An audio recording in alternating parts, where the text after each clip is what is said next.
पुणी बढ़िला युक्त 3 नामलेखा आवेदन अवधि जून 4 तारिख जाए आवेदन अवधि को वृद्धि करा जायछि। बुधवार राति 11:45 जाए छात्र छात्री माने ऑनलाइन रे आवेदन करें। छात्र छात्री अभिभावक दाबी करथिले एहाकु दृष्टि रखी नामलेखा फॉर्म पूरण अवधि समय को बढ़ाइथिबा नै उच्च शिक्षा विभाग पक्षरु एक्स रे सूचना दिया जायछि।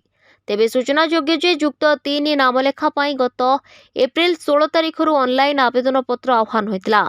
यार शेष तारीख मे 20 तारिख रही। उच्च माध्यमिक शिक्षा परिषद तथा सीएचएससी परिचालित युक्त 2 परीक्षा फल प्रकाश पाई नथिबा कारणरू छात्र छात्री आवेदन करि नथिबा ने आशंका करागला। यापरे आवेदन तारीख पुणी जून 1 तारिख जाए उच्च शिक्षा विभाग बढ़ाइथिला। रविवार राति 11:45 सुधा मोट 2,58,911 जन आवेदन करथिले। एथिरु 2,50,999 जन आवेदन फी दाखल करथिले, अर्थात 17,500 सीट रो आवेदन होई नाही। याकु दृष्टि रखी जून 4 तारिख जाए पुणी नामलेखा आवेदन अवधि को उच्च शिक्षा विभाग पक्षरु वृद्धि करा जायछि।